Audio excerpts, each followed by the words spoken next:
I believe we are now streaming to both YouTube and Twitch. So I'm going to go ahead and tweet that shit. Already had the tweet prepped. Such a nice feeling when you already have the tweet prepped. Oh, it is. And you just go, tweet, as opposed to like, I forgot the tweet. And you got to like draft up some crappy tweet. I had my tweet prepped just a couple minutes ago. Your dogs were ready before I was. I tweeted a picture of the dogs. We're surrounded by dogs right now. Yeah. Well, I moved, but there's the dogs. I think it's safe to say that your dogs are like the official mascot for Awesome Hardware. I'm happy for them to do more than just lying around. Yeah. I mean, even though that is what they're doing, but right, you know, at least they're representing something beautiful. Let's get this started here. So, welcome guys. This is episode 58, side trash. A. The trash is Trash. Did you grab the trash? Oh yeah, you need trash. so I can toss these. No, we could just put those peels, on our laptops or something. I was concerned about sticky fingers. You want to just put no, it just between us? over there, so I can toss them in. All right. Yeah. We'll see how many orange peels Paul scores from the 3-point line into the trash can. Yes. Yes, so if you guys aren't too familiar with how the show operates, we split it up into 2 sections. I'm going to go ahead and mute my phone. A lot of random shit happens. Exhibit A right here. This is the celebration of spring episode. Yes, it is. That's why we're making some fresh screwdrivers, which honestly is a pretty befitting drink for a PC builder, I would say. I think that's very appropriate. Yes, very appropriate indeed. Guys, this is side A. Again, the show is split into 2 about hour-long sections. So after this, we're going to go ahead and cut away, and the second half of the stream, if you're watching this on YouTube, is going to be on Paul's Hardware. That's Paul's YouTube channel, so you can check it out after that. But this is the very start of our show, and it's off to a good start, I would say. I think it is. This is probably the only episode where we'll ever start off with juicing oranges. But I'm okay with that because of what we're going to add to the oranges later. That's true. Once we get the orange juice all set up and ready to go. That is a nice little juicer. We're trying to see. We're advocating, people to eat fresh food. Yes. Locally sourced. These oranges are from my mother-in-law's backyard. Wow. So they are organic. They're fresh and organic. Non-GMO. That's all the rage these days. You could be turning a profit with these, but we're gonna enjoy them for ourselves. Could be selling these. And drink to our health really. Because these are some grade A oranges. I wonder how fascinating this is right now to just people who are watching this. We're losing lots of viewers. Yeah, there are 5 people in chat. All right, there's that actually, they're juicy. Oh, they're very juicy. They're very juicy. And you even got some garnish options here. Yeah, the garnishes we have set up as well. Beautiful. All right, got the orange juice ready. Let's move on to the vodka. Yes. Okay, vodka. Right. So we got the oranges. Yep. We got the vodka here, so we're going to go ahead and grind these up and start distilling in a matter of we got the potatoes. Hours. So stay tuned. In about 2 weeks, we're going to have these ready. Yeah, good old potatoes. These are fresh from vodka from Russia. Does anyone know how to distill vodka? I have a Google tutorial pulled up right here on how to make fresh vodka. I think we'll be all right. All right. Maybe we can get Ed from TechSource to help us out. We're going to take a shortcut and just go with... This was the plan B, which I think is probably a little bit easier. Go with the Kettle One. Yeah. Okay. Not going to say it's the best vodka, but it's a hell of a lot better than a lot of if you're cheap vodkas. If you're mixing it with fresh, organic, non-GMO. We're gonna go just to make sure that these are delicious as the ones we already tried earlier. We're gonna actually measure the vodka. Yeah. We're not fancy bartenders where we can just eyeball that was 1.3 ounces. I'm not much of a bartender. This is an ounce and a half, so these are pretty standard. Yeah. Standard issue screwdrivers here. Yes. All right. But they're relatively small cocktail glasses, so you can see it fills up about half the glass. That one's a little heavier. Well, they probably granted there is quite a bit of ice. It's blocked, Kyle. They can't see. You could pick one up and show it to them. All right. So this is untainted so far, or has been ungraced with orange juice. Indeed. That is just vodka right there. All right.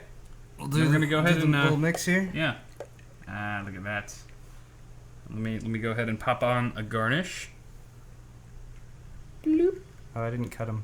Oh, that's okay. I'll just force it. Just force it in It'll there. be an ugly cocktail. All right. I can drink that one. This one's a little bit cut. Yes. I haven't had a screwdriver. Oh, look at that! Look at the exact. I did the exact right amount of orange juice. Phenomenal. It's insane. It's crazy. You're a natural, Paul. I know. I would drink your drinks. I should be a bartender. Okay, I can drink this one. Okay. This one's a little sloppy. No worries. All right, cheers. Cheers. To screwdrivers and to you. Indeed. All of you watching us right now. Mm-hmm. Or to abbreviate, screw you. That's really good. That is. So good, it's dangerous. Fresh squeezed juice is just really good. Mixed with vodka. There's something magical and you mix about it with the vodka, and just everything comes together. Okay. I'm all about it. All right, we're ready to go now. For those of you who are actually here to hear about some tech news and stuff, we'll get to that in a moment. Because we have a few announcements that we'd like to make that I'm sure you guys will be excited to hear about. First off, we are selling our new shirts. So starting with mine on awesomesaucenetwork.com/store. These just went on sale yesterday, and they were a long time in the making. I'm very happy to announce that the BIOS Flasher shirt is now for sale in 2 varieties. You can get either the heavy metal gray option, or there is a maroon as well. I took a survey. These are the 2 colors that you guys like the most.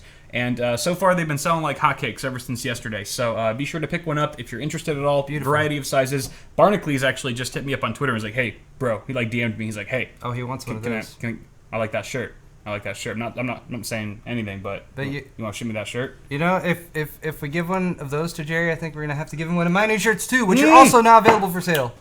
PaulsHardware.net. Yeah. There we go. So I like this shirt a lot too. Zero Insertion Force is what it's called. They're up here at the top on PaulsHardware.net. I got black, and I went with the lighter gray. I was gonna go with the darker gray, but there were some concerns with the color. So I think what I might do in the future is do like a recolor of it, because you can change up the colors or something like that. I might do that, but that's in the future. For now, we got it available in standard black, as well as the heather gray, which is the kind of softer version of the shirt. It's a little comfier, soft and comfy, and all that good stuff. For sure. Zero Insertion Force, and I'm just super happy with it. Pun intended. I can't wait to get mine, because we don't even have these shirts yet. Right. Hopefully we'll get them soon. If not soon, we'll have them by next week when we go to Land Syndicate. If you wear them, they will come. Indeed. Okay, cool. So I think those are all the announcements for now, so we can go ahead and jump into our first segment on Side A, which is VR Update. Because I feel like we're going to have like this segment in pretty much every Awesome Hardware episode from here until it dies down a bit. We don't have the lower thirds, so face off. Face off. We're calling it face off. Okay. Don't be fooled by the lower thirds. This is so set on getting the screwdrivers ready to be completely made. overlooked the lower thirds. Did not get the lower. I think the lower thirds is actually at your house anyway. Okay. On that system. It's okay. All right. That's all right. At least you guys have ears and can hear what we're saying. This is not face off. This is VR Update, where we give you an update on what's happening in the world of VR. Yes, indeed. So first off, this was a kind of unexpected article from Tweaktown. This was among other sources as well, but apparently everyone whitelist Tweaktown on your ad blocker. Otherwise, the page just is so sparse. You realize how little content they really do have. No, they do have content. They do. You got to scroll past several ads. So this is an interesting story about IKEA and a new VR app that they just launched that was developed in Unreal Engine 4, nonetheless. And it's essentially an app that allows people to design and remodel virtual kitchens. Right now, it's just limited to kitchens. There's no bathroom option or bedroom option, but there are potential plans to expand the usability of this app. And essentially, it's a proof of concept test pilot application. Allows you to change the floor or the counter materials, different surface materials, interact with objects. You can, for instance, pull out one of the cabinets or the drawers and pull out a pan and put it on the stove, just to see what it's really like to be living in this type of designer grade kitchen. Also, I'm seeing down here the option to become a child again. Yes, you can go into child point of view, which puts you about 2.5 feet or something. I thought it actually reversed time and took you back to an earlier. Age. That technology is still on the cusp of coming true, but we'll have to wait on that for now. So yes, you can become a child, so you can figure out, I guess, if the kitchen is child safe. That must be the only reason why the feature exists. I'm guessing. I imagine if you're knock your head. All right, here's my theory. You can reach a drawer with knives in it. It's pure marketing. Pure marketing. There are people. If you're looking to remodel your kitchen, I'm just taking a guess here. You're probably maybe in the same demographic that might have kids. Okay. Yeah. Right. Sure. You got a home. You want to update your kitchen. But this is they're pandering to the adults by saying, look, and make sure that it's kid friendly by going to kid mode or something like that. Yeah, of course. I'm sure it's vaguely useful as well. Yeah. I guess you can also change the point of view to an extremely tall person. Like, what happens if Shaq ever comes to visit? Is he going to feel well accommodated in your kitchen? Shaq, you'll never know without this app. A Logan's point of view. A Logan's point of view. Yes. before he puts bees in your car. That would be useful. I'm being very mad at you for having a poorly designed kitchen. Now, the big kicker of this, which caught my eye, is the required specs that you need to drive this application. 16 gigs of RAM. Oh, damn. Core i7 4790K, and a GTX 980. Well. So, I don't know if it's just poorly optimized or if this kitchen, looks like Crysis 3 so or something. I take back everything I said about them. The demographic. The demographic. Because no family with children probably have... Very few of them have a system that can drive this. At least you're shaving that down to quite a fewer people. Right. Yeah. And if this is applying to a demographic of gamer or person who does have a family with kids and they have that kind of system, they probably don't care much about what their kitchen looks like. They're probably too busy playing Valkyrie or something. You could be right. Or benchmarking their headset. Speaking of benchmarking VR headsets. Speaking of which, this actually has nothing to do with benchmarking, but our next story does have to do with the Oculus Rift. It does. And all the issues that they've been having with their launch, essentially, particularly shipping. Due to an unexpected component shortage, which is taken from the message that they've been sending out to all the pre-orderers of the Rift. Did you get yours? Did you get a message from Oculus? I did too. Story here is on Forbes, by the way, from Jason Evangelist. Yes, thank you, Jason, our good friend / journalist on Twitter and stuff, on the interwebs. He does a great article here as well. And apparently there's a component shortage somewhere in the manufacturing process with the Rift. It doesn't specify. We haven't heard exactly which component that is. Granted, these are using full-fledged OLED screens now. The Rift is using OLED screens as opposed to cheaper cell phone screens like we saw in the system developer kits. Same screen from the Samsung Galaxy. Yeah, exactly. So that could have something to do with it. But it's more in the way that Oculus has handled this whole situation, because they really just kind of fell silent for a while, not notifying or communicating with the community or anyone who pre-ordered a Rift as to what was going on. And of course, that when you don't hear anything from a manufacturer like that and you're waiting on something, you start to draw suspicion and your own conclusions, and things can get kind of convoluted and whatnot. Finally, they addressed the situation and have offered all of the pre-order customers free shipping. Anyone who ordered a Rift up until April 1st, I believe, is now entitled to free shipping. If you already paid for shipping, you will get reimbursed, apparently. So that's kind of one way that they're, making amends with the community. But altogether, it's kind of a shit show, because people you have to think about how long people have been waiting for this sort of thing. And when you pre-order something, you assume that you're going to get it at the date it's promised. You're getting it earlier than everyone else. And while that still might be the case, the internet isn't too forgiving when it comes to, unmet promises, for example. Especially when there's no communication on the vendor's part. So hopefully this all pulls through in the end. I'm sure it will. I don't think it's going to affect the long-term sales of the Rift. I have a strong belief that things are going to work out in the end, but it's just definitely a rocky start for the Oculus team. If you're interested in further discussion of the potential impact to the long-term sales of the Rift, then you should stay tuned for my half of the show. Shameless plug. Shameless plug. Love it. It's terrible timing for something like this because the Vive is right on the heels, and yes. now people are like, why?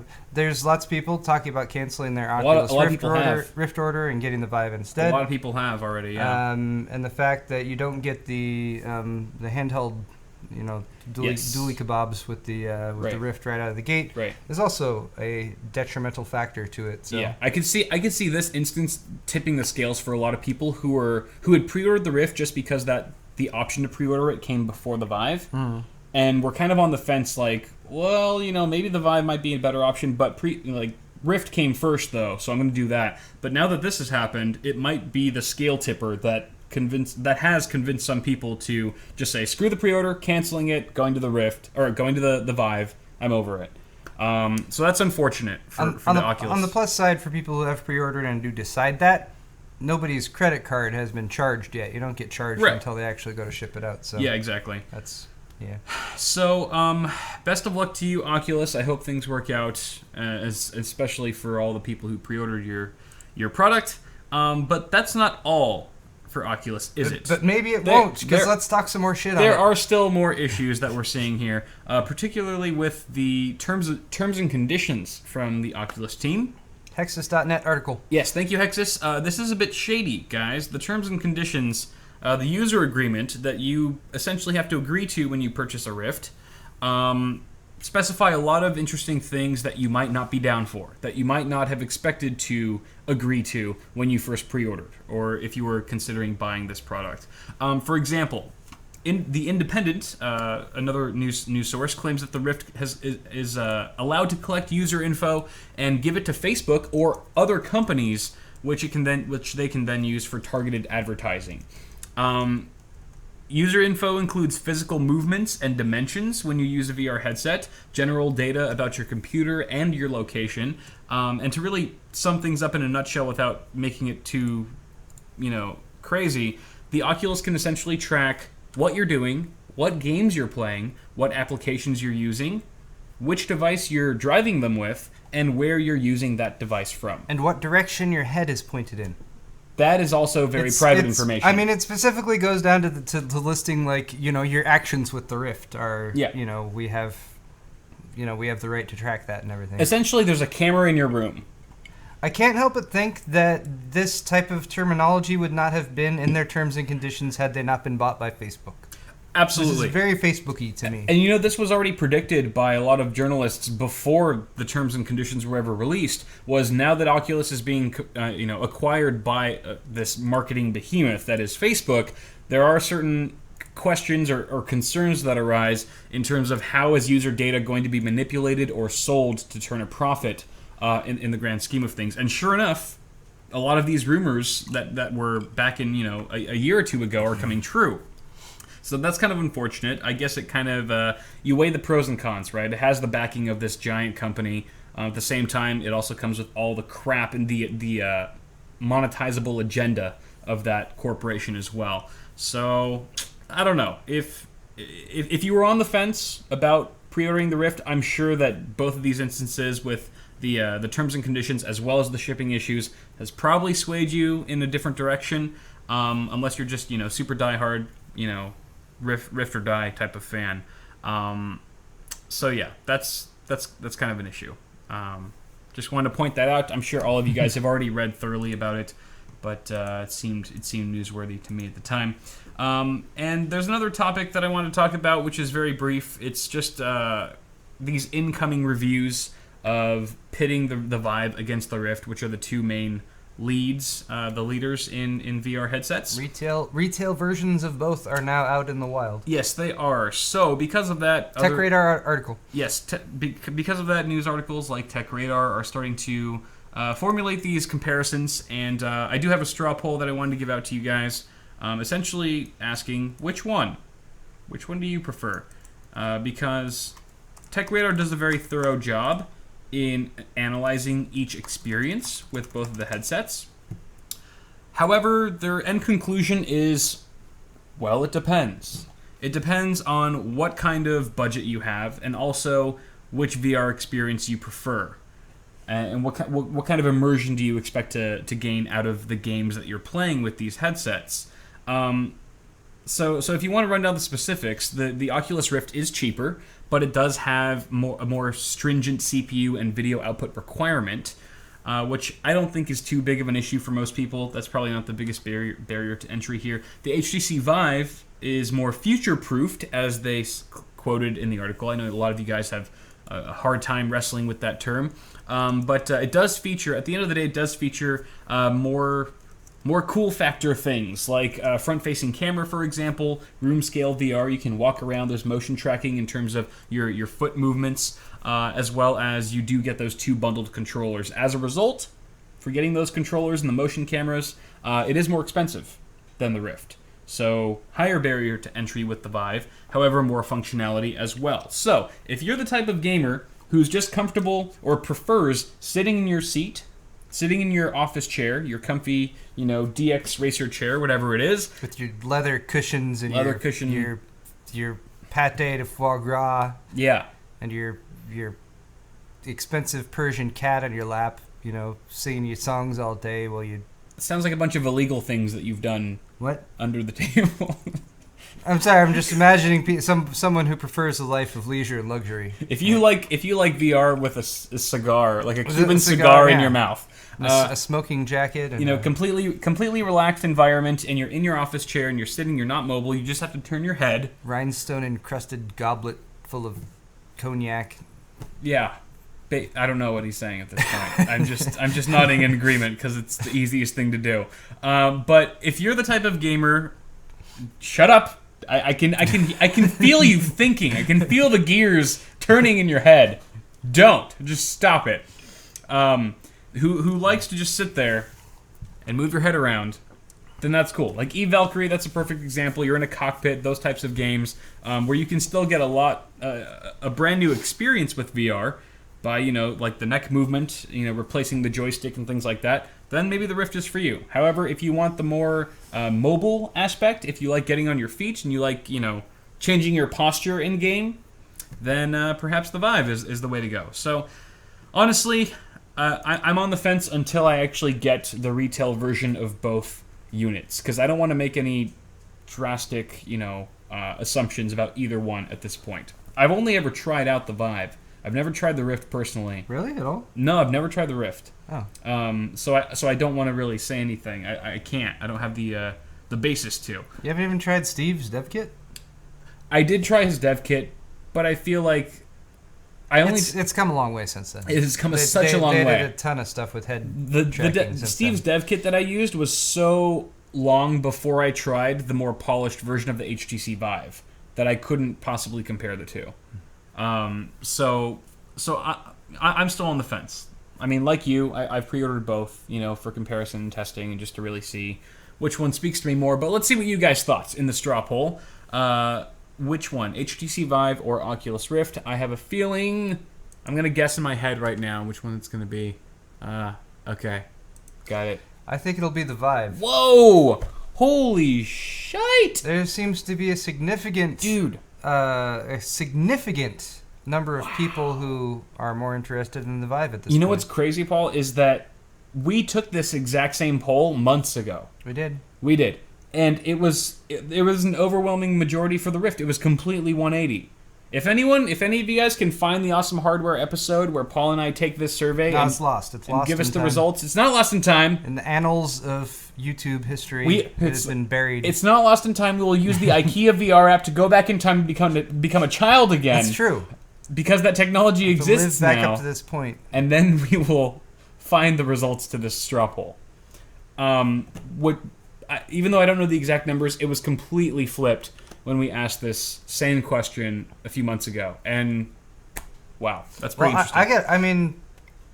Again, this backs up some of the stuff that I've already been reading about today, some of the stuff we're going to talk about on my half of the show. But yeah, like, the whole body experience, it changes everything. There being something to watch you. Oculus has the head tracking. Yeah. They pretty much got that, and they'll eventually have the hand tracking with the things there. But having something to watch you and be aware of where your body is, which is weird because one of the demos that I tried that I had the most fun with was a Rift, but it paired the Rift with a Kinect sensor. Right. So the Kinect sensor watched where you were. So it basically became a Vive.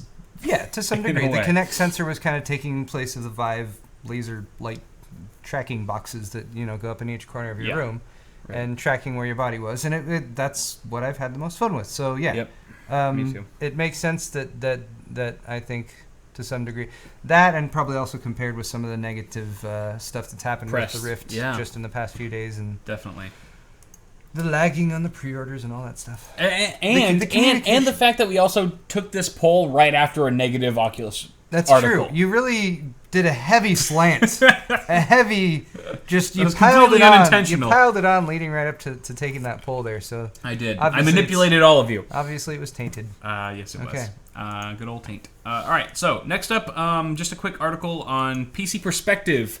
This is a really fascinating article about measuring VR performance because when you benchmarking VR, trying to benchmark a VR experience is completely different than benchmarking a standard PC gaming experience. And Ryan Trout, who wrote this article, does a really good job of explaining some of the challenges that they've gone about when trying to measure the performance of a VR headset. And it's really thick stuff. I didn't get too deep into it. You guys can read the article for yourselves. Just look at this chart right here. Just look at the chart. It will explain everything. You just need to find out how to decipher it is the tricky part. But essentially, I'll wrap things up for you in a nutshell. Size. So it's essentially the reason why we're having issues measuring VR is because of performance differences, different changes that are happening in the gaming pipeline. With the introduction of two new SDKs, the Oculus and OpenVR. Or not the Oculus, but Oculus and VR. So there are these two new SDKs that are interfering essentially with the gaming pipeline. And they are intercepting essentially the drawability from the GPU to the screen. Previously, Rift and Vive previously game commands have been sent to an API like DirectX, for example, and then that goes to the GPU, which then communicates to Windows to draw a new frame on your monitor, for example.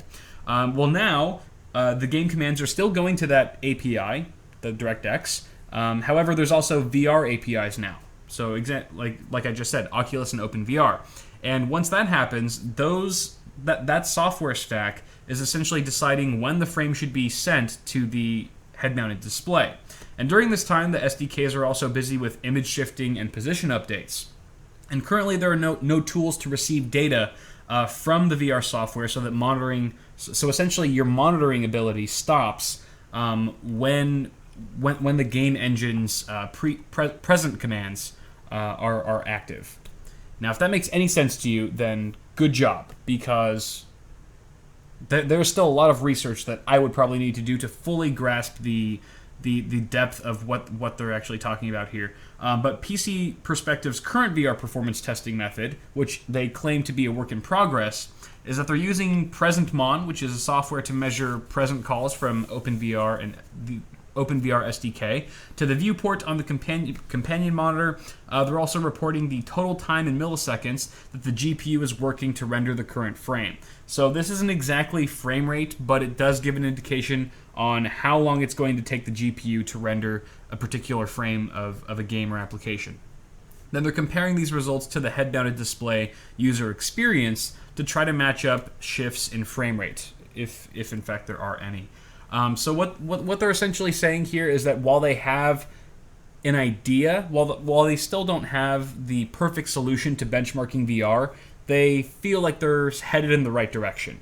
And they think a big part of actually solidifying a solution to benchmarking VR experience is working more hand in hand with companies like Valve and Oculus to develop something like Fraps for the Rift. Do you know what I mean? Like, it's a completely different ball game here. So, sorry that I don't have exactly any more info on that, because it's a little bit I fucked up. But you were reading this article earlier, and this is an article that I also have not read. Well, I don't know. You probably read it. I have not read this article. I read parts of it. I've glanced at a few parts of it. Skimmed. This is very good stuff. Let me just say it is. In general speaking, it's very good stuff. And here's what I equate it to, right? Ryan Shrout, and in collaboration with some of the guys at Tech Report, a few years back, they did a lot of this stuff with FCAT testing, frame rate capture and analysis testing, which was basically to say that most people who do frame rate testing, average frame rate testing and graphics cards and that kind of thing, use Fraps. And Fraps basically takes the GPU pipeline as it's taking, sort of the core stuff that it takes to create an image and flash each image up on the screen at a certain number of times per second.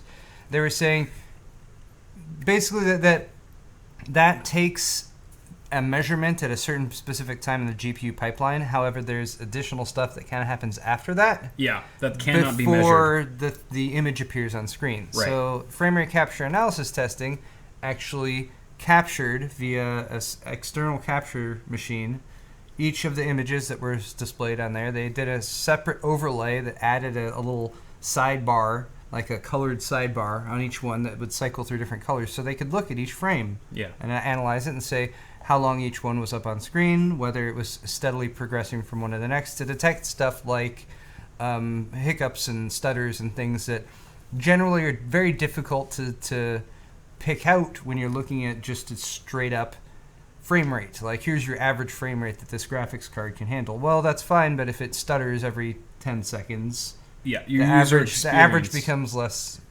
Yeah, so all that is to say, they're basically taking that same approach to VR testing. I hope they come up with a good way of doing it that I can then copy. Like, really, that it's simple enough that I can just invest in without too much, overhead. Mm-hmm. Like if they can help develop some kind of app like Fraps where I can just run an FPS counter and know like what my frame rate is in the actual head-mounted display. After everything's already happened on Windows and DirectX 12s and and the game engine's end. Yeah. What is actually happening with the SDK? And how do you measure, the final output once it's reached that stage in the pipeline? I think that is what we're all waiting for. Because up until now, Ryan Shrout's already said, like, he's seen a lot of other so-called benchmark reviews on VR. Yeah. And they've all either been, like most of them are just like user-based experience, like where it's just like, oh, I can tell it's super smooth. It's very subjective. And so without any kind of like physical or like metrics to compare that to or to reference, it's not very quantifiable as to how smooth one gaming system is versus another, or how effective one GPU is versus another when it comes to either of these headsets. So hopefully something will get resolved. I'm sure it will. It's just a matter of time. But so far, out of everything I've seen online, PC Perspective definitely has the leg up on discovering what that is. Yeah. They're really close. So good job, guys. I really wish. I probably. Our next story was as informationally. I want to follow up what you just said with a picture that he posted earlier today, which would be hilarious. Just a hilarious foil to that. I know I'm taking way too long for this, but hold on, media. Come on, Ryan. I have a feeling it'll be worth it. This one. Because they use only the latest techniques. That's really what it comes down to. Ryan Shrout and the guys at PC Perspective. It's awesome. This is... Hey, where'd it go? What did I just do? Right? My gosh, that's amazing. This is literally what they're doing. They are trained professionals... And this is literally to block out all the light, I'm guessing, right? Yes. But for what are the ears for? But it's a Mickey Mouse hat. They just had it's a Mickey Mouse hat, right? Because they're doing the Star Wars thing now at Disneyland. Well, no, it's just probably what he had there, and he was like, we need to put something on top of it to block the light so that the camera can actually pick up these images. Man, Windows 10, I sometimes hate some of the ways that you work. All right. I hate everything about you. Yeah. Anyway, so that's what Ryan Shrout and co are working on right now. Only the latest in technological means of measurements. I love the big clamp too as well. You gotta have the clamp on the back. Okay, I'm really glad I was able to pull that up. Okay. Hopefully they list their testing hardware and all of their benchmarks. It's gonna include the Mickey Mouse R2-D2 hat for sure. Amazon Bitwit. That is, yeah. Okay, cool. Well, thanks PC Perspective for that very insightful article. However, that does sum up our VR update segment for today. So we're gonna go ahead and move on to fund or not to fund. Yay, to fund or not to face off. Bring it back. It's face off again. I also don't have to fund or not to fund. That's okay. I'm sorry. You don't have to fund or not to fund? No, I have it, but it's not here. You mean just load it up into XSplit? I could probably change it. No, it doesn't matter. No, I got this. We don't have to edit our streams anymore, Paul. So the lower thirds don't even matter anymore. You know what I mean? They're no longer like a useful reference for us to like scrub through the footage. All right, it apparently can't do this on the fly because. Screwdriver. Oh, there it goes. All right, see, look, it's right there. Beautiful. Right there. Like it never happened. Yeah. Just block out the last 15 seconds. Okay. Okay, so to fund or not to fund, our first of all, if you guys aren't familiar with this segment, damn it, it's when we take a look at some Kickstarters or Indiegogo campaigns, crowdfunded campaigns, and we just briefly talk about them and decide whether or not it is worth our hard-earned dollars. So the first one here. You introduced the vagina beer. I'm leaving. Okay, why are you leaving? I'm getting more beer, oranges. Are you getting more oranges for more screwdrivers? Okay, good. We need more screwdriver, right? Yes. Okay. So because Paul is allergic to vagina, we are going to kick things off with the first vaginal beer ever that has been thoughtfully concocted by some douches in the Euro. I don't even know how to begin explaining what this is because it's so new to me. However, if you're interested at all in how popular or how well it's doing, it so far has been 1% funded for its 150,000 euro goal. It only has 930 euros backing it, which I still think is far too much. Waste of money. Waste of money. Did you tell them What? the conditions on this particular? Like what it's about? Like what it is? No, just. Oh, like the conditions. Oops. That's okay. So yes, if you for the record, Paul just informed me this. For anyone who's planning to donate to this campaign, your money's gone. Your money's gone. You will not get it back, even if the campaign is not fully funded to its goal. It's even a stupid campaign because they use the method where it doesn't matter if they reach the goal or not. Right. They get to keep all the money. Right. Which is stupid. So it's a scam. It's totally a scam. I need the oranges. But apparently they're using high technology. They're using high-tech microbiology to isolate, examine, and prepare the lactic acid bacteria from a vag of a woman to essentially brew that into beer. I'm not laughing because he said vagina. Why are you laughing? I'm laughing because when he said vagina, it reminded me of the Big Lebowski. Vagina? Yeah. When does he say vagina? He doesn't say it. Maud says it. I don't remember him saying. Maud. No, I know. I don't remember that. When he first goes to and she's painting, and she comes flying over his head, and she's saying some have called my art very vaginal. Oh, and it makes even the word makes some men uncomfortable. Oh yes, vagina. I do remember that. Yeah, I do remember. Right? Okay. Yes. That you was can good. put the oranges down. I enjoyed holding them. They had a good heft. All right. Okay, so the bacteria, the lactobacillus transfers woman's features, allure, grace, glamour, and her instincts into beers and other products, turning them into a dance with lovely angel. Oh God, I can hear his voice. Yeah, don't show that. Don't let them listen. I to shouldn't his show this? horrible. No, his voice. Oh, you can kill the voice. It's awful. So this is just ridiculous. I feel bad perpetuating this. This is ridiculous. This is 29 euros if you want a 16.9 fluid ounce beer bottle of vaginal. Money. But it doesn't specify which woman it is. You could be getting like. Yes, it does. Oh, it is. That's the one for all of them. It's her. This is the woman they've decided whose vagina every man must want to have. Did they really get her? Did they really vaginally yes, swab her? They specifically say it is bacteria from this model's nether regions. Okay, so if you want to vagina, if you essentially want to taste this woman's vagina, mixed with some beer, and you want to get drunk off of this woman's vagina, you can do so for 29 euros, and it comes in a 16.9 fluid ounce beer. However, 10,000 euros, Paul, 10,000 euros. Hear me out here. I know it sounds ridiculous, but hear me out. I do have 10,000 euros. Yes, I know you do. I know your PayPal account is just waiting to be spent. 60 bottles of beer produced on your girlfriend or wife's vaginal bacteria. Nice shot for the 3. So yes, you can actually have you can taste your wife's vagina through beer now. For 10,000 euros. May require a visit to the gynecologist in Poland or Germany. Well, so that's part of the deal. All right. Yeah. This is a stupid idea. It is. It is not the best. I've seen better. I don't think anyone should fund this. No, probably not. I would say not to fund. Right? Yes, not to fund. Me? I'm with you there. Okay. Oh, I squirted juice on my shirt. That's what. Jesus. All right. The next article, if you want to skip away, everyone's gonna be sad that we're turning away from this hot chick. Now my mouse is getting sticky too. Now we've got this middle-aged Asian woman, but that's okay. This is the Backbone. It's the world's first complete smart posture support, and cool. It sounds ridiculous, but I actually think it's kind of cool. It's for people like me with bad posture. I have horrible posture. You do have terrible posture. You have bad. Look at that curve. I am arcing my back to provide the maximum amount of torque. You're a scoliosis pleb. That's what you are. I had scoliosis when I was younger, you did? And because I have such good posture, I didn't know that.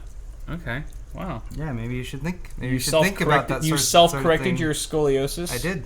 Wow, that's pretty impressive. Self-medication. Damn, I guess you're not funding this project I use then. vitamin therapy. I guess you're just too good for Backbone.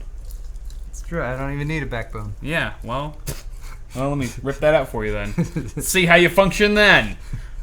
So what this is, so far they've met 35,000 of their $25,000 goal. So Alright. it's been met. Oh, They're good. probably underway developing it and sending out shipments. Knock on wood, doesn't go the Oculus Rift way.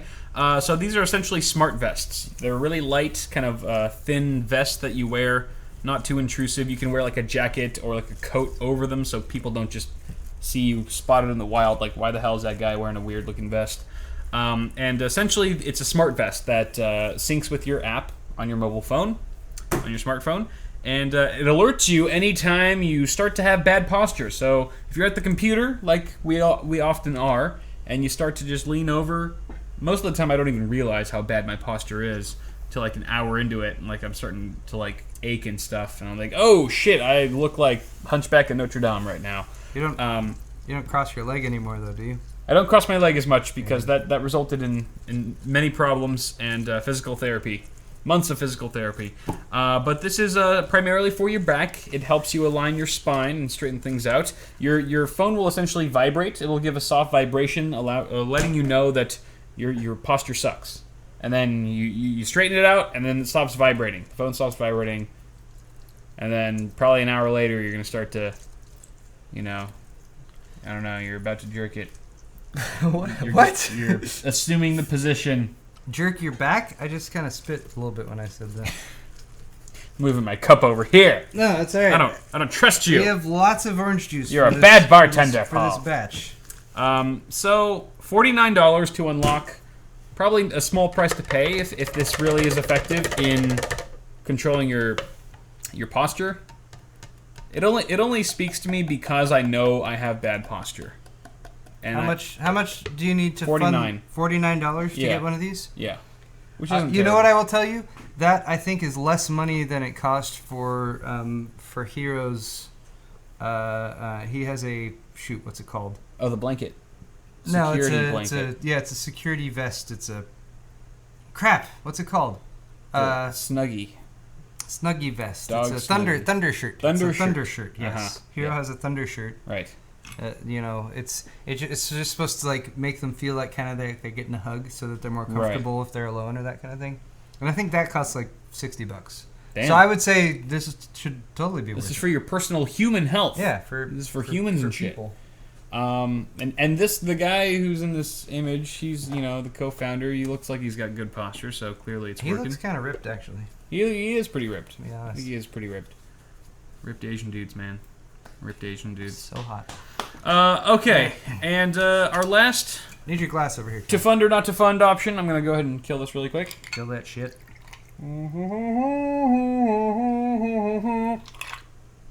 Well done.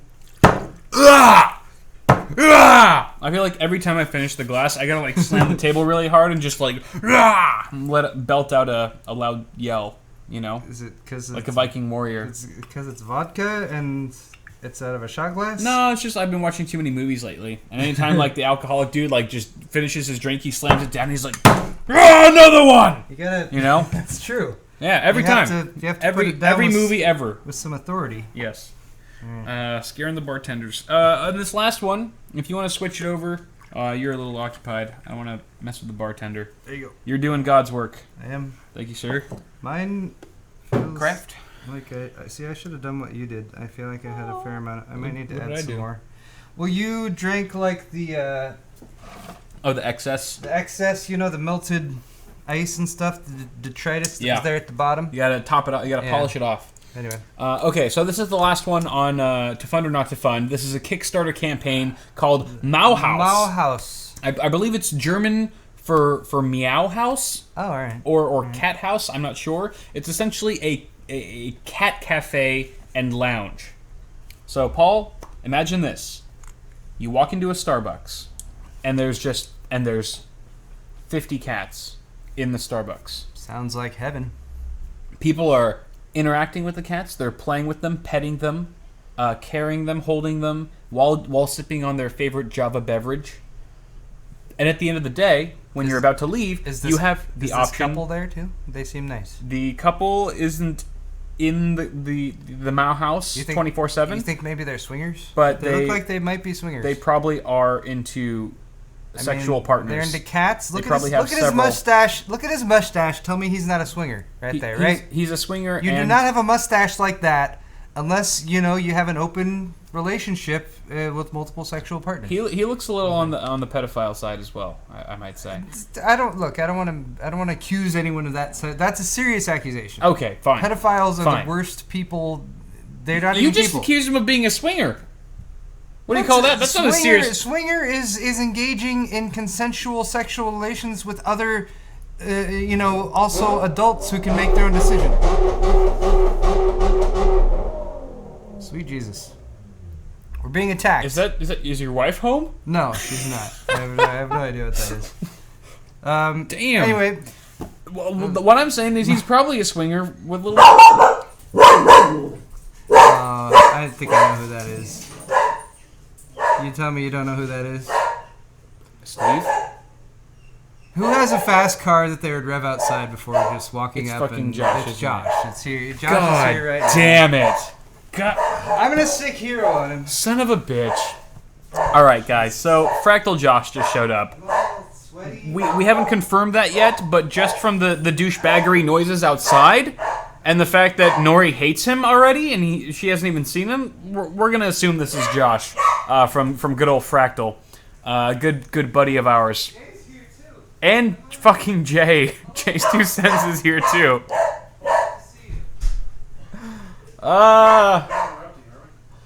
What's up, you freaking wedding crashers? You just couldn't resist. I deduced that it was you though.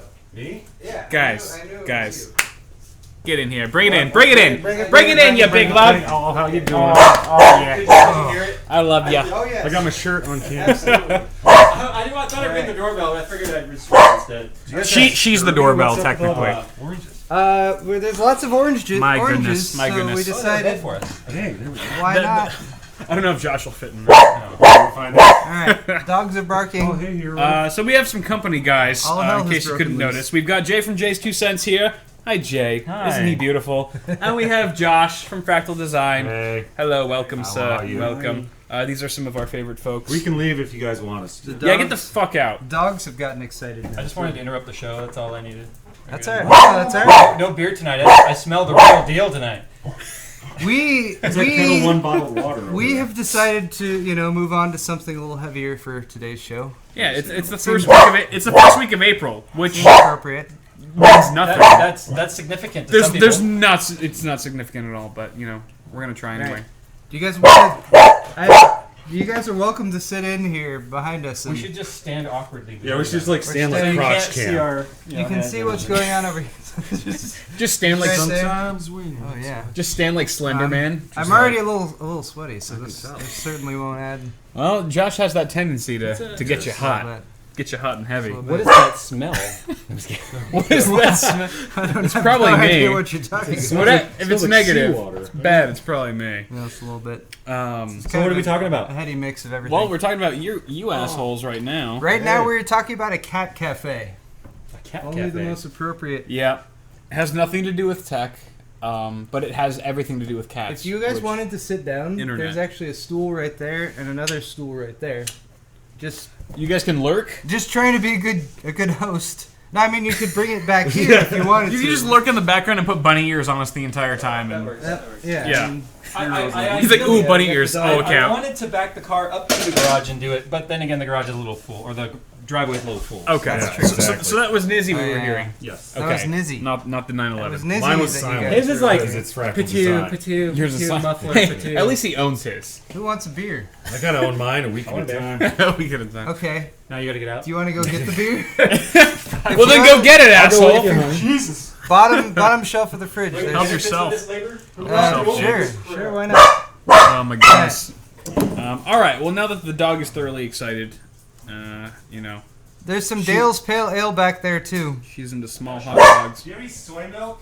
Yes, it's in the door. What about, can I have... No. Orange juice. No. That's not fresh.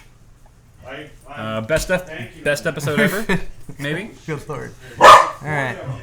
Did you know that they were coming? What? Did you know that they were No, coming? I had That's no what she idea said? that they were coming. Okay. I didn't mean, oh, what? God save the mouse. Why is your mouse disappearing? Your dog is excited. No, sometimes they don't understand. Nori's very excited. Nori, Hi. what Nori really wants, the reason she's barking is because none of you have, like, praised her like she's the best dog in the world right now. Yeah, that's what she wants. She wants I'm the. impressed the way she weaves around that tripod without knocking it over. Yeah, she has I really am good too. paw-eye coordination. Yeah, I thought maybe she was trained, but okay. Had nothing to do with Paul. It's just never an issue that's happened to come up. Paul I actually guess. bumps into it more I'm than sorry she I does. mentioned it now. I like how I pet her and then Heroes walks in like, you could put some of that on me. Hero loves pets. That is mainly what Hero likes to do. Why do you make him sound like Bill Cosby? Alright, so What is he supposed to? Hello, sir. My name is Hero, the British dog. I've lost my alright. top hat. Okay, Nori has calmed down. Sorry for all the barking, guys. I know Work, that's work, kinda... work. I can go out and ring the doorbell again. No, Oh, God, please, no, please don't do that. Take Please two. don't. That's a trigger. Please don't. All right. Take What the milk bones in out God's of my name were we talking about? It's a cat house. Cat cafe. It's MAUHAUS. bro. MAUHAUS? It actually is a cat You Cat can you can now drink Cat house coffee. is something entirely different. It's like an old school term for like a whore. Yeah, you don't want to Really? go to the cat house. They're not fun in that. I've I don't heard. think that's allowed on Kickstarter. Yeah. I mean, that's So- one of your initiatives. That's on but Kickstarter. It's Kickstarter. Yeah, absolutely. So yes, if you want to enjoy the pleasantries of coffee drinking while inducing the smell of cat piss, you can invest in this particular campaign. I'm for it. They've also got, they serve any kind of Java, Americana, latte with your side of Benadryl or Claritin. Very good shit. You can get scissor up in there. Yeah, you can get scissor, bro. 2 pumps of scissor. Double Double pump that Double shit. pump it. Go to Kimbo on the scissor. Kimbo. So yes, that's going to conclude it for Kickstarter to fund or not to fund. You forgot what the name I don't of know your the segment fuck. was. These fuckers have thrown me all off track. All right, I'm already like That's No, not we're- hard 2 to do. screwdrivers deep. We're right on top of things. right And now this guy, these What? guys, Elbow deep. elbow deep and shit. Let's move on to hot and heavy hardware. Yay. Where we talk about hardware that's hot and heavy. That I have a lower thirds for. Definitely not talking about Josh's penis. And Kyle is totally down with the. Let me describe that to you. Hot and heavy hardware is about hardware that is indeed hot and heavy. And our first item is a laptop that's 10.4 millimeters thick. Hey. So that's So maybe not- super heavy. Maybe not the hottest and heavy, Followed but by the next it's Hot hardware article. That's appropriate. yes, that's true. Okay. That's probably the hottest part about this item. It's the HP Ultra Thin 10.4 millimeter laptop. It's the Spectre. I don't know if you guys have heard of this. It's about as thick as a. Why are you pulling my chair? I'm not pulling your chair. Jesus Christ! You're rolling away on your No, own. I'm not that drunk to the point where I'm rolling off stream. Kyle's out in the street. Hey, and that's then only further happened more. once. Okay. And that's all it takes to happen over and over again. I eat my garnish. All right, the HP Spectre. It's a direct competitor with the MacBook Air. Who cares? 1080 screen, 3.3 inches.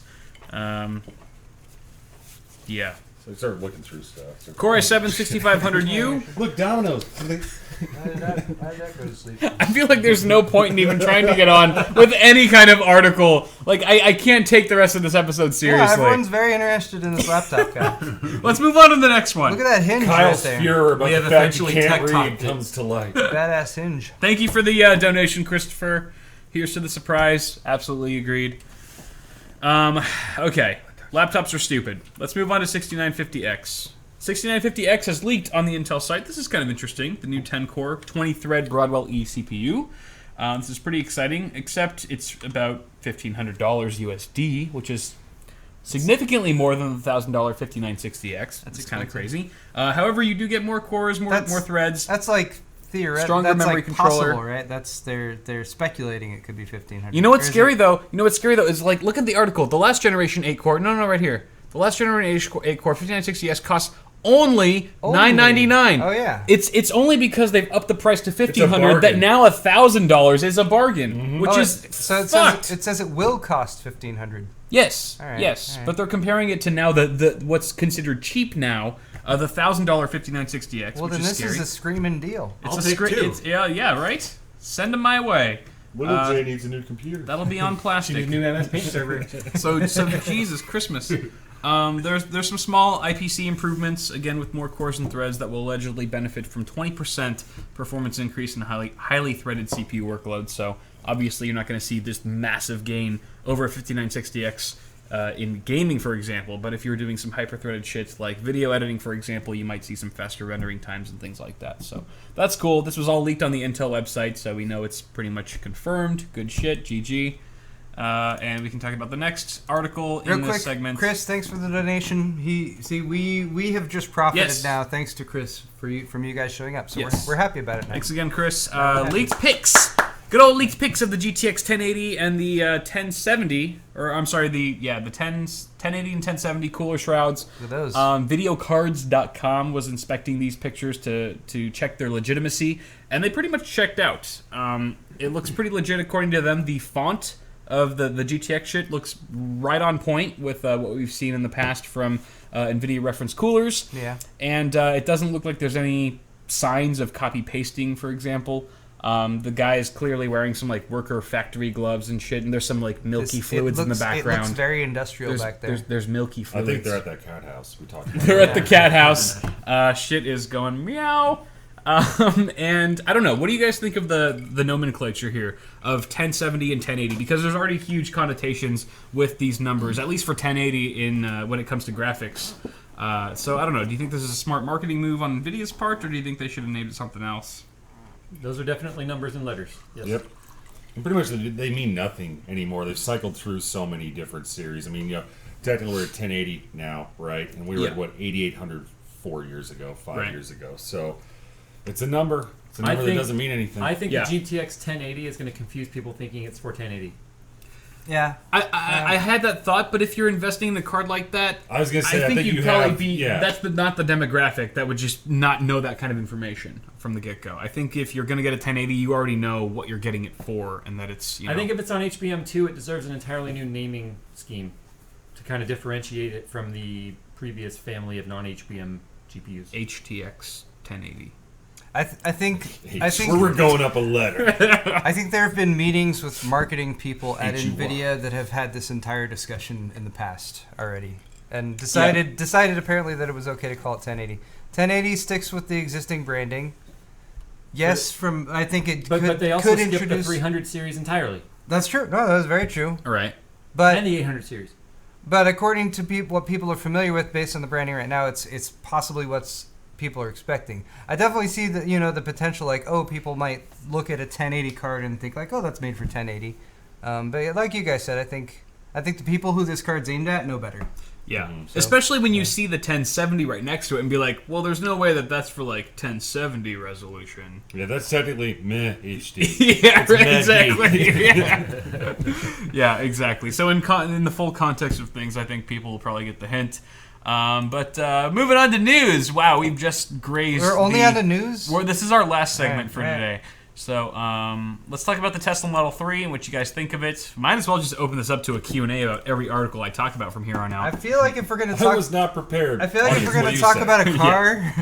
I feel like if we're going to talk about a car, we have some excellent guests who have jumped in with us here. Yes. So just to set the stage really quick, Tesla Model 3 was announced just a few days ago. $10 billion already in pre-orders in just 2 days. Hey. So I hate that I can't rev it. That's $270 million in deposits only, and 276,000 Your entrance would have been completely spoiled. So sat up there for 4 hours. This is expected late next year, 2017, probably later, assuming considering that the Model X arrived 3 years fucking late. So saw one yesterday, actually. Did you really? Yeah, Austin and I were coming back from the Canes. We actually saw Model X in the wild. God, that's like a wild Pokemon. Why does like super rare what Pokemon. Looks like would be a cutout for a grill on the front. They should have just smoothed the entire nose out. I had a lot of other people saying like they should have faked a grill because they think it looks too fake futuristic. Like we want this to look like it's from the future, right? Okay, so real quick, try hard. They're a little too try hard here. Yeah, my 2 cents on this. Hey, trademark that shit. Anyway, my thoughts on this are, I think it really starts showing, I guess, the adaptability of electric cars. There's always been cost prohibitive measures in place, right? Like to get like a P85D or get a Model X or whatever, they're always kind of stupid expensive compared to what would be a commensurate car that's petrol. So with this, like even Elon Musk has been tweeting out like, "Holy crap, 128,000, pre-ordered," and then 262, and like it's getting to the point where like he's saying like we're gonna have to rethink production. Like they didn't even think it would go this big. Right. And I know a couple people have ordered them, and it's like if you wanted to make a crap ton of money, because he's already come out and said that the people pre-ordered will get priority on when they come to market. Yeah. It's like any other car. Pre-order it, get it, sell it for like double market value is probably what it'll go for when they first hit the streets. Right. Wait 3 months and then buy it. But It's like when Xbox 360 launched. Yeah. Yeah, that's true. Well, and I think too what you're going to see is I concur. The bigger question is like, part of what's that. this going to do to charging infrastructure? So it's like, if you think of the infrastructure that We're gonna be in another power crisis again here in California. well, the Tesla already has, just based on like the Model S and all those, and there's not that many of them compared to normal cars, and the number of these that have been ordered, just the infrastructure that they're going to have to ramp up. Is gonna be insane. Kyle's blocking you bad, Jay. No. Yeah, shit. What do you? Which is hilarious because I'm like three times smaller than you. But you're closer to the It looks camera. like But you I'm have closer to the camera. Perspectives. It's all perspective. Here, I'll just do this, and you. Looks like you have a tough to You chest get in hair. there. You get more buddy with Josh. You guys just like. I just spent 5 hours being buddy with Josh. Mm-hmm. Wait a minute. Let me reword that. No, it's okay. It was a medical exam. It was for your own So good. you're into that tantrum? Why didn't you tell me to cough then? I figured. Sorry. Well, it's kind of hard when you're. Anyway, moving That's on. why you call Nizzy the cockpit, right? All All right. All right. So, they still have to produce these things at the end of the day. They're working on their Gigafactory, which is this ridiculous manufacturing facility. And I'm thinking that out of all the pre-orders they've gotten, because I think the pre-order, it was like $1,000 down, like a deposit. $1,000 deposit. It was $1,000. So I mean, if you add that up, that's 276,000 pre-orders. So that's 276 million in deposits that they have to kind of kickstart the whole manufacturing process to get these things done by the end of this year. From a company owned by a multi-billionaire. Right, he'll probably fund half the shit that himself if they don't make up, for whatever they need. Can any of us four answer what is so exciting about Tesla? Like, why is it taking off like it is? I mean, there's been electric cars before. It's a good electric car. To get past like the cliched X factor, it's the fact that if you look at it, you got like a fairly young hip CEO who's kind of Tony Stark. I feel like it's I the make Apple of electric cars and fucking rockets that are going to go to Mars. Like like that random shit. Plus, he owns in Solar City, and then you also have the fact that everybody else has tried to launch one that hasn't really been fully vested in it. So is it like the new Branson? I think in a way, yeah, because it's like he's the first guy. It's like, look, my whole business is built around this. This is not like Nissan kicking out the Leaf or Chevy. Like, let's dabble in the Volt where it's a hybrid. It's like we're fully invested in this. If this doesn't work for you, it doesn't work for us. We make no money. And if you look at the fact that like basically he's created a car that has a firmware update, a car that has a longer shelf life than like a motherboard. Because it's like, okay, I've done my firmware, and guess what? My car can fucking drive by itself now. That was not even a feature, not even a planned feature or announced feature when I bought my Model S 3 years ago, and I wake up this morning and now this car can do this thing. You think this car only appeals to tech heads though? I don't. I think it only Not needs to right now. I feel like there's enough of a market for it within that demographic for them to sell as many as they have for now. But combine that with kind of the mystique of Elon Musk and of Tesla in general, and the fact that it's like a sexy electric car. I mean, like my all the rest of them look like shit. Yeah, I mean, my go-to for car advice is Jenny, who you guys probably know. She works for Tech Syndicate now. Gearhead girl. We used to work for her. She's all into cars, much more so than I am.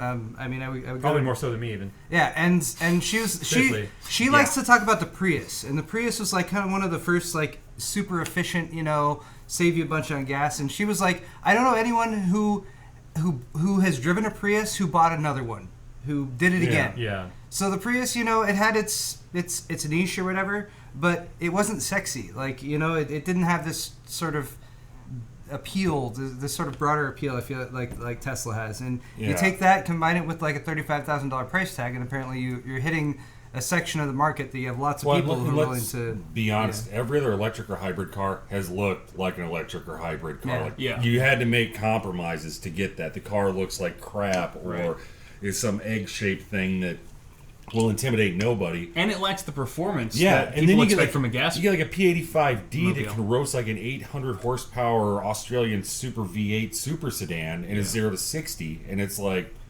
okay, hey, by the way, guess what? Ludicrous speed. Boom. Okay. And there's gonna be more cowbell. Yeah. Elon Musk said so. And just the fact that they named it ludicrous speed. Yeah, exactly. Exactly.